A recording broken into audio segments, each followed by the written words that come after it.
I walked into the office after my 3-day regional meeting feeling lighter than I had in months. The quarterly numbers were excellent.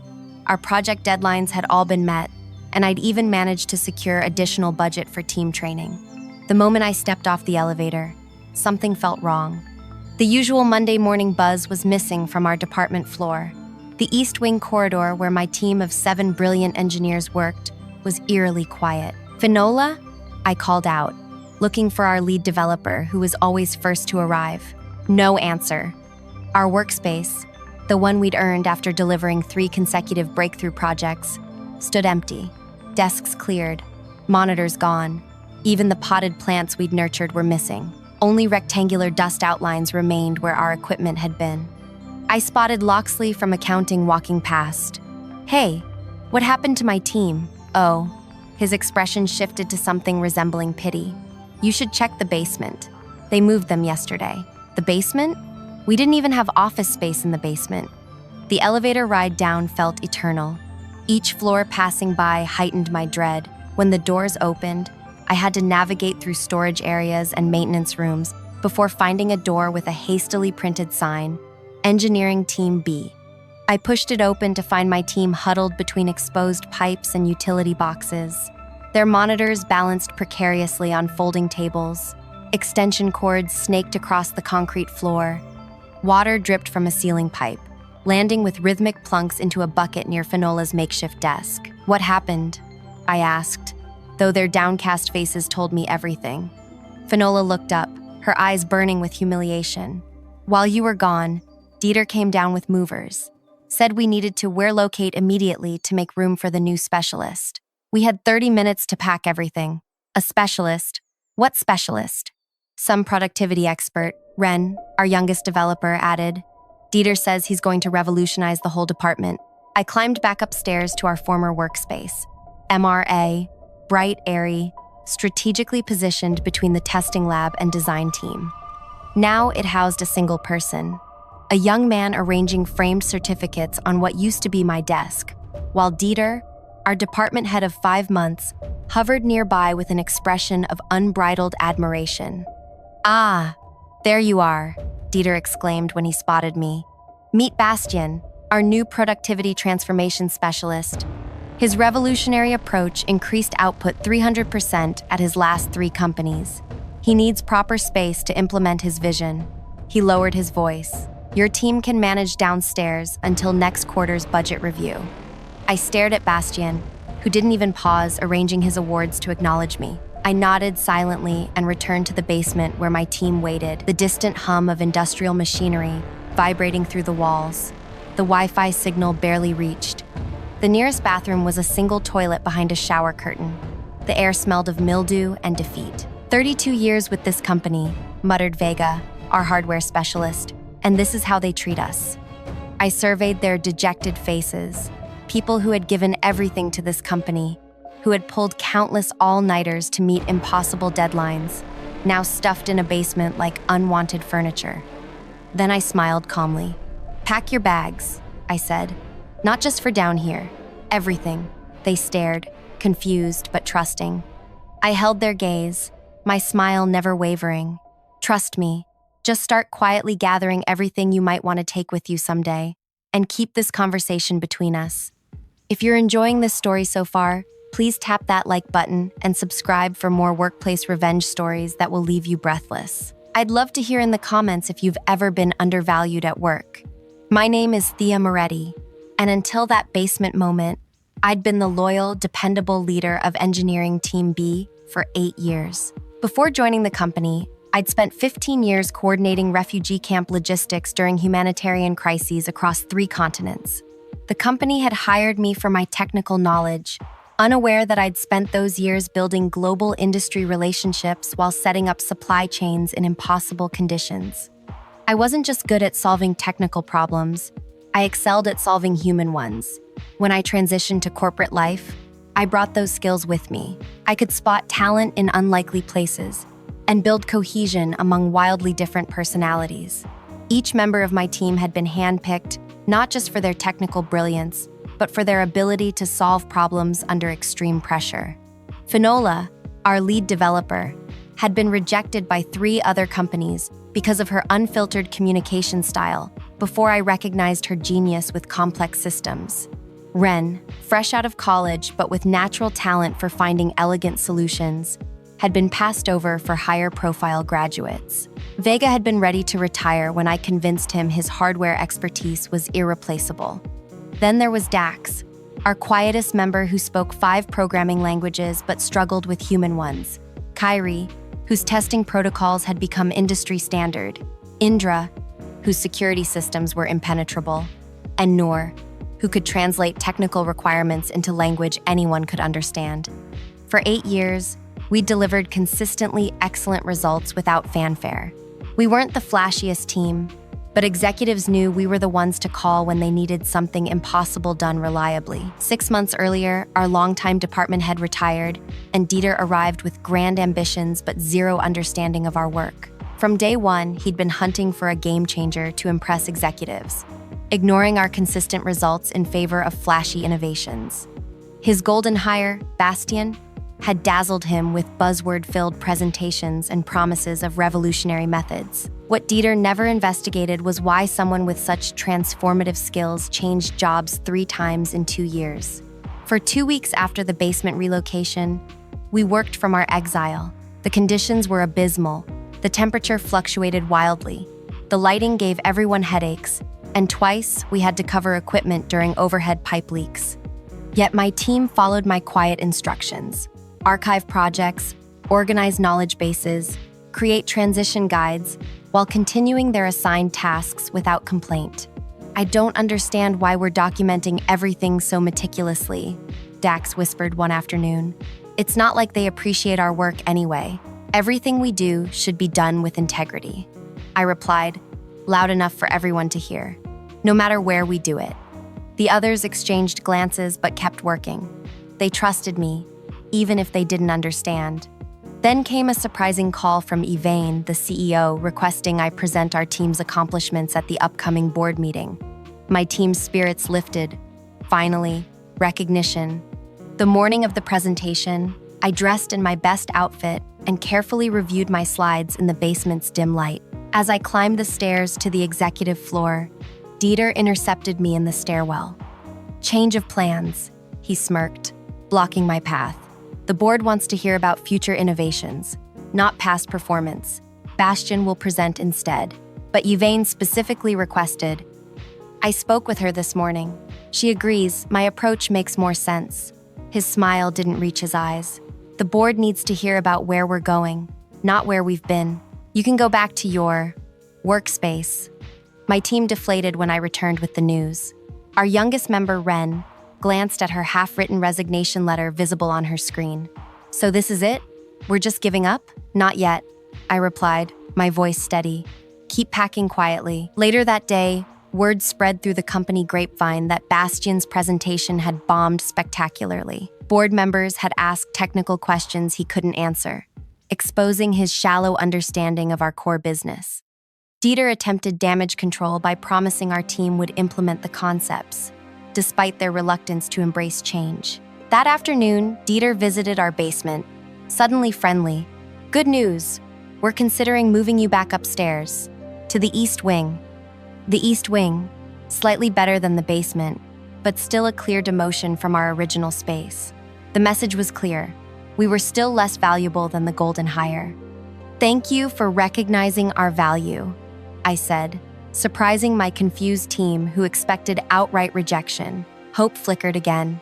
That evening, Ren admitted she'd torn up her resignation letter. If we're moving back upstairs, maybe things will improve. I merely nodded, saying nothing to confirm or deny her optimism. 2 days later, I invited an old colleague to tour our facility. As we walked through departments, I deliberately timed our arrival at the executive floor for when I knew Dieter would be showing Bastian around to potential clients. Thea, Dieter called out, too loudly, too friendly. Perfect timing. Come meet Grayscale Solutions executive team. They're interested in Bastian's productivity system. I approached with my visitor in tow. This is my colleague, Talia. Dieter eagerly introduced Talia to Bastian, who launched into his rehearsed transformation speech. Fascinating approach, Talia said when he finished. You've used this successfully elsewhere? Absolutely. My methods boosted efficiency dramatically at my previous companies. Northwest Technologies saw a 300% productivity increase in just 1 quarter. Strange, she replied, her voice cool and measured. I sit on the board of Northwest Technologies. We never recorded such improvements. In fact, we noted significant project delays during your tenure there. The conference room went silent. Bastian's confident smile faltered. There must be some confusion, Dieter began, his face flushing. No confusion, I interjected. Talia's here because I accepted her job offer yesterday. I'm bringing my team to establish a new engineering division at her company. We start next Monday. The grayscale executives shifted uncomfortably. Bastian's confident smile vanished completely. You can't take your team, Dieter sputtered. That's poaching. It's unethical. But completely legal, I finished for him. Check our contracts. No non-compete clauses. You relocated us to a basement with leaking pipes while focusing resources on unproven methods. Talia is offering us double our current salaries and proper working conditions. The board will never. The board approved it yesterday, Talia added. After reviewing your division's performance metrics against industry standards. Dieter's face cycled through shock, anger, and fear in rapid succession. The grayscale executives began gathering their things, making excuses to leave. Wait, Dieter's voice cracked slightly. The East Wing renovation starts tomorrow. I'll match their salary offers. I looked at him with the same calm smile I'd worn since finding my team in the basement. Too late, I said. The executives from Grayscale filed out, followed by Talia, who said she'd wait for me in the lobby. When only Dieter, Bastian, and I remained in the room, Dieter turned on me. Do you have any idea what you've done? He hissed. I've secured my team's future, I replied. Something you failed to do. You've destroyed mine, he said, his voice breaking. The board was already questioning Bastian's hiring. If your entire team leaves, you chose him over us, I said simply. Actions have consequences. As I turned to leave, Dieter grabbed my arm. Please, I made a mistake. I see that now. What will it take for you to stay? I looked at his hand until he released me. You know what's interesting about my refugee camp work? I said quietly. I learned that true character reveals itself not when things are going well, but in how people treat others when resources are scarce. You showed us exactly who you are when you put us in that basement. I walked out, leaving Dieter standing there with his golden hire, the sound of my footsteps echoing in the empty conference room. What I didn't tell him was that my plan had been in motion long before the basement incident, and that what he'd just witnessed was only the beginning. Back in the basement, my team waited anxiously. When I returned, their expressions ranged from hopeful to terrified. Well? Finola asked, unable to contain herself any longer. I closed the door behind me and surveyed the room, checking for any potential listening devices, a habit from my humanitarian crisis days. It's done. Talia offered us all positions, double our current salaries, proper equipment, and a real office with windows. The silence that followed was deafening. Then Ren let out a whoop that echoed off the concrete walls. Are you serious? Vega asked, his weathered face struggling between disbelief and hope. Completely, I confirmed. Contracts are being drawn up as we speak. We start next Monday. The celebration that followed was as muted as it was emotional. Hugs exchanged, tears wiped away discreetly. These weren't just colleagues. They were people who had become family through late nights, impossible deadlines, and shared successes. I knew you wouldn't leave us in this basement forever, Noor said, squeezing my hand. But how did you pull this off so quickly? I hesitated. It wasn't quick. I've been laying groundwork for months. Their faces registered confusion. Months? Indra asked. But the basement thing just happened 2 weeks ago. I sat on the edge of a folding table. The basement was just the final straw. I saw where things were heading the day Dieter arrived and started talking about fresh perspectives while ignoring our track record. So you've been planning our escape all this time? Kiri asked. Not exactly an escape, I corrected. More like an insurance policy. I started documenting everything, our contributions, Dieter's dismissals, project successes he took credit for. I reached out to old contacts, including Talia, just to reconnect. When things started deteriorating, those connections became more important. Dax, always the most perceptive despite his social awkwardness, studied my face. There's more to this than just finding us new jobs, isn't there? The others turned to me expectantly. Let's focus on the transition for now, I said carefully. We have 1 week to wrap things up properly. No loose ends, no unfinished projects. We leave with our professional reputations intact. What about Dieter? Finola asked, a dangerous edge to her voice. Does he know we're all leaving? He does, I confirmed, and he's panicking. The board was already questioning Bastien's hiring and the resources allocated to him. Losing an entire specialized team in one stroke is going to raise serious concerns about Dieter's leadership. Good, Vega muttered. 32 years, and he sticks me in a basement. What's our strategy for the next week? Indra asked, ever the pragmatist. We work. Professionally, thoroughly, and without complaint, I said. We document everything meticulously. We prepare transition guides for our replacements. We act with complete integrity. Why? Ren asked, her youth making her the most direct. Why help them after how they treated us? Because this isn't about them, I explained. It's about us, about who we are, and because the best revenge isn't what you do to others, it's what you build for yourself while they're not paying attention. The team exchanged glances, not fully understanding but trusting me nonetheless. There's something else you should know, I added. Talia isn't just offering us jobs. She's creating an entirely new division with us as the core team. We'll have autonomy to build something from the ground up. This revelation shifted the mood from cautious celebration to genuine excitement. Even Vega, who had been contemplating retirement before the basement incident, straightened with newfound energy. What are we waiting for? He asked. Let's finish our work here so we can start our real work there. For the next 3 days, we operated with mechanical precision. Every line of code was commented, every process documented, every system mapped. We worked longer hours than necessary, our impending freedom fueling our productivity. On the 4th day, Dieter appeared in our basement, looking haggard. Dark circles shadowed his eyes, and his typically immaculate shirt was wrinkled. Thea, can we talk privately? He asked, his voice lacking its usual confidence. I glanced at my team, who pretended to be absorbed in their work while obviously straining to hear. Anything you need to say can be said here. We don't have secrets. He shifted uncomfortably. I've spoken with the executive team. They've authorized me to offer your entire team a 15% raise, effective immediately.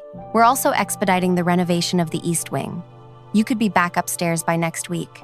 I noticed he didn't mention what would happen to Bastien. That's very generous, I said, but we've already signed contracts with Talia. Contracts can be broken, he pressed. I'm sure there are clauses. One, there aren't, I interrupted. Talia's legal team made sure of that. Dieter's professional veneer cracked slightly. Please, Thea. I admit I made a mistake with the basement situation, but this is going to destroy my career. The board meeting is on Friday, and if I have to announce that our entire engineering team resigned, for a moment, I almost felt sorry for him. Almost. The basement wasn't a mistake, Dieter. It was a revelation. It showed us exactly how much you valued our contribution. I kept my voice level. You chose Bastien's empty promises over our proven results. Now you have to live with that choice.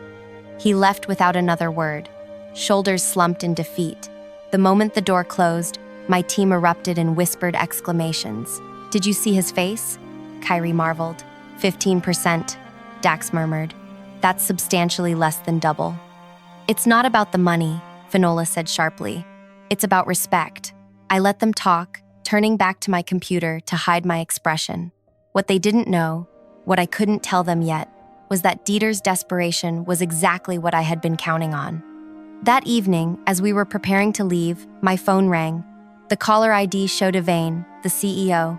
I stepped into the hallway to take the call. Thea, she began without preamble. I just heard the news from Dieter. Is it true your entire team has resigned? Yes, I confirmed.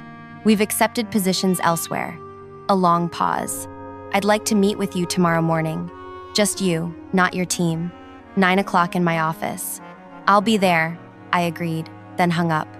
When I returned to the basement, 7 pairs of eyes locked onto me. The CEO? Finola guessed.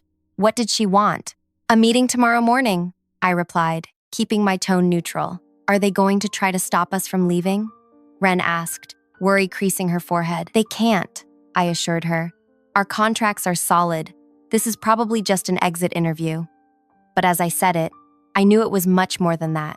Yvain wasn't the type to conduct exit interviews personally. Whatever she wanted would complicate my carefully constructed plan, for better or worse. I slept poorly that night, rehearsing scenarios in my head. By morning, I had prepared for every possibility except the one that actually occurred. Yvain's office occupied the corner of the top floor, with glass walls offering a panoramic view of the city. She sat behind a minimalist desk, reading glasses perched on her nose as she reviewed documents. When I entered, she removed her glasses and gestured to the chair across from her. Thea, she said, her tone unreadable. I appreciate you coming. Of course, I replied, taking the seat. She studied me for a moment. I've been reviewing your team's contributions over the past 5 years. Impressive work, consistently delivered with minimal resources. Thank you. My team is exceptional. Yes, she agreed, which makes me wonder why they're all leaving simultaneously. The basement relocation seems insufficient as an explanation. I maintained eye contact. It wasn't just the basement, it was what the basement represented. Explain. When Dieter moved us downstairs to make room for Bastian, he sent a clear message about our value to the company. The basement was just the physical manifestation of how he, and by extension, the company, viewed our worth. Yvain leaned back. And you think I share this view?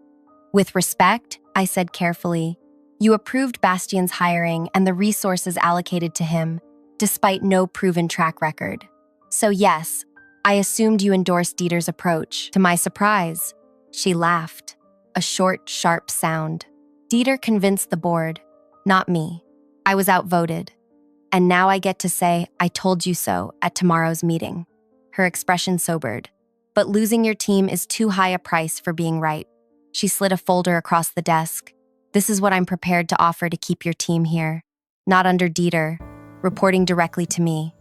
I opened the folder and scanned the document inside. The terms were exceptional, better even than Talia's offer. Autonomy, resources, recognition, and compensation that reflected our true value. For the first time since this all began, I felt my resolve waver. This was everything we deserved, everything I had wanted for my team before Dieter arrived. Why now? I asked, closing the folder. Why not 6 months ago? Politics, she said simply. The board wanted to give Dieter a chance to implement his vision. I couldn't undermine him openly, but this situation changes things. You're using our resignation to consolidate power, I observed. She didn't deny it. Mutual benefit, Thea. You get what your team deserves. I get to restructure without internal warfare. I need to discuss this with my team, I said, taking the folder. Of course, but I need an answer by end of day. The board meets tomorrow. As I stood to leave, she added, there's something else you should know. Talia and I have history. This isn't the first time she's recruited from us after disagreements. The implication hung in the air. Was I being used as a pawn in some corporate chess game between Yvain and Talia? I returned to the basement, mind racing. My team looked up expectantly. What happened? Finola asked. I held up the folder. Yvain wants us to stay. New department, reporting directly to her. Better terms than Talia's offer. The stunned silence was broken by Vega. She's trying to save face. Maybe, I acknowledged. Or maybe she's sincere. Either way, we need to discuss this. What followed was the most honest conversation we'd ever had as a team. Fears were voiced, hopes articulated, trust questioned. The basement's dim lighting seemed fitting for the shadows we were exploring in our professional lives. I don't trust them, Indra said firmly. They only value us now that we're leaving. But building something new here, with real support, Kiri countered. We wouldn't have to start over somewhere else. Ren looked torn. What about our word to Talia? We signed contracts. With exit clauses, I reminded her. Legally, we could accept Yvain's offer. Dax, who had been quiet throughout, finally spoke. This decision isn't about what's best for us professionally. It's about what we can live with personally. All eyes turned to me. What do you think, Thea? You've led us this far. I took a deep breath. This was the moment that would determine everything, not just our careers, but the culmination of the plan I'd been crafting for months. The plan that had evolved from simple self-preservation to something much more complex. I think, I said slowly, that we should split up. Their faces registered shock. Not permanently, I clarified. Strategically, 4 of us accept Yvain's offer. 3 go with Talia as planned. We maintain our connections, share information, and protect ourselves from being vulnerable to any single employer again. The silence that followed was profound. Then Finola began to laugh. That's absolutely brilliant, she said. We become our own network. Neither company can take us for granted again. The tension broke as the team began discussing how this might work. Who would go where, how we'd coordinate, the potential advantages of having inside perspectives at 2 major companies. As they talked, I slipped away to make 2 phone calls. The first to Yvain, the second to Talia. Both conversations were challenging, but by their conclusion, I had secured what we needed. When I returned, the team had reached consensus on who would stay and who would go. I've spoken to both Yvain and Talia, I announced. They've agreed to our split approach with one condition: regular collaboration between the 2 teams on select projects. They're actually excited about the possibility. And which group will you lead?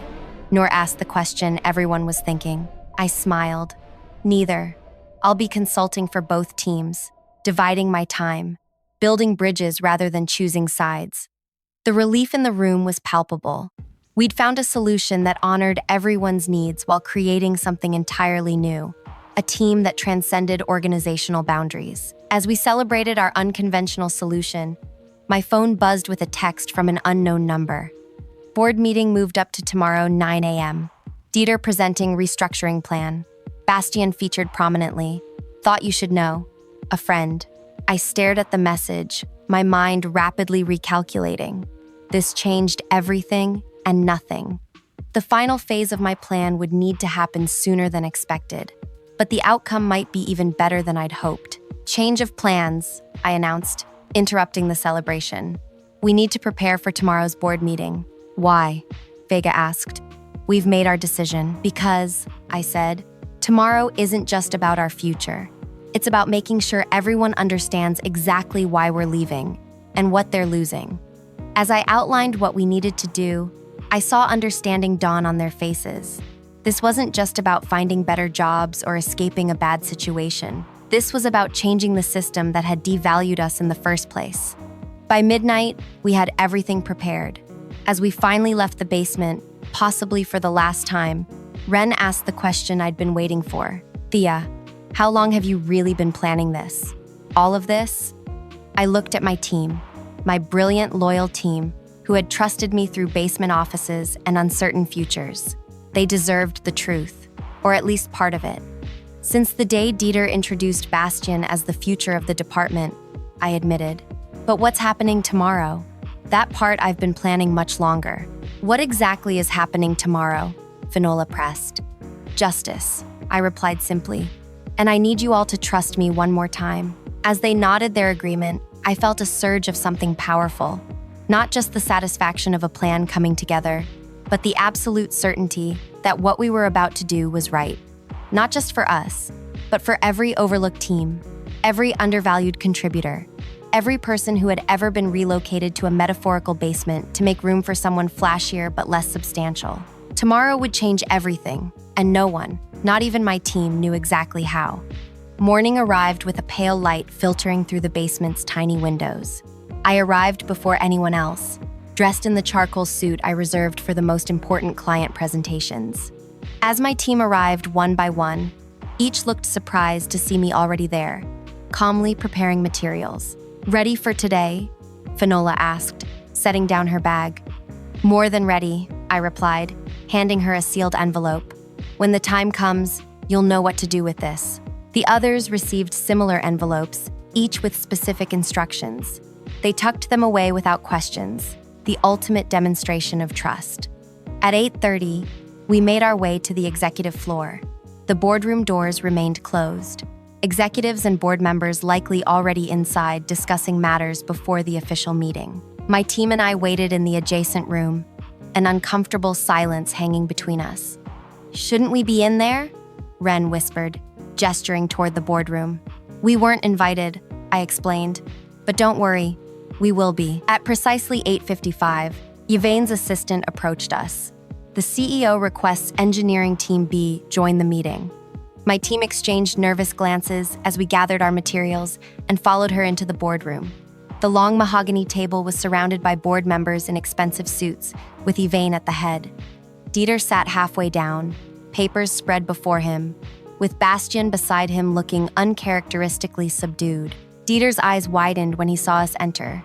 He leaned over to whisper something to Bastian, whose complexion paled considerably. "Thank you for joining us," Yvain said, gesturing to the empty chairs on the opposite side of the table. "I've asked Thea and her team to provide context for some of the proposals we're discussing today." As we took our seats, I noticed a familiar face among the board members. Talia sat 3 seats down from Yvain, offering me a slight nod. "Now, Dieter," Yvain continued, "you were about to present your departmental restructuring plan." Dieter stood, straightening his tie nervously. "Yes, as you know, our department is undergoing significant transformation to align with market demands. The centerpiece of this transformation is our new productivity methodology, pioneered by Bastian, which promises to revolutionize our workflow." He clicked through several slides showing colorful charts with impressive upward trends. "Initial implementation has begun, and we project a 200% productivity increase by year-end." "Impressive," one board member commented. "And what about the existing engineering team? How are they adapting to these new methodologies?" Dieter hesitated, glancing at us. "There have been some resistance to change, as expected with any transformation. But we're addressing that through gradual implementation and appropriate resource allocation." "Resource allocation," Yvain repeated. "Could you elaborate on that, Dieter?" He shifted uncomfortably. "We've had to prioritize certain workspace considerations to maximize efficiency. Some temporary relocation was necessary." "By temporary relocation, do you mean moving an entire specialized engineering team to the basement?" Yvain asked, her voice deceptively mild. The board members stirred, several frowning as they looked between Dieter and our team. "It was an interim solution," Dieter insisted. "The renovation plans for proper workspace are already underway." "I see," Yvain said. "And these renovations began after you learned the team was resigning, correct?" Dieter's face flushed. "The timing was—" "Thea," Yvain interrupted, turning to me. "Perhaps you could give the board your perspective?" I stood, feeling the weight of every gaze in the room. "Thank you, Yvain. Before I begin, I want to clarify that what I'm about to share isn't about personal grievances. It's about systematic issues that threaten this company's future." I turned to my team. "Now, please." They each opened their envelopes and distributed documents to every person at the table. Dieter received his copy last, his hand trembling slightly as he took it. "What you're looking at," I explained, "is a comprehensive analysis of our department's productivity over the past 5 years, alongside financial allocations and resource distribution. The final pages show projected outcomes based on current management decisions." The board members flipped through the meticulously prepared documents, their expressions growing increasingly concerned. "These numbers can't be right," one board member said, pointing to a particular section. "This shows a projected 30% decline in deliverables under the new structure." "The numbers are accurate," I confirmed. "They're based on the department's own data, accessed through our project management systems. This indicates the team relocated to the basement was responsible for 78% of the department's successful deliverables last year." Another board member noted, looking up sharply. "Dieter, were you aware of this?" Before Dieter could respond, I continued. "What you may find most interesting is on page 12, the background check my team conducted on Bastian." Bastian jumped to his feet. "That's private information. You had no right. Every bit of information there is publicly available." I cut in calmly. including court records from the wrongful termination lawsuit at your previous company and the class action settlement from the company before that. The room went silent as everyone turned to those pages. Bastian slowly sank back into his chair. You'll note, I continued, that Bastian's revolutionary methodology has been implemented at 3 companies. All 3 experienced initial enthusiasm followed by significant productivity declines. 2 of those companies no longer exist. The 3rd laid off 40% of their workforce last quarter. Dieter's face had gone from red to ashen.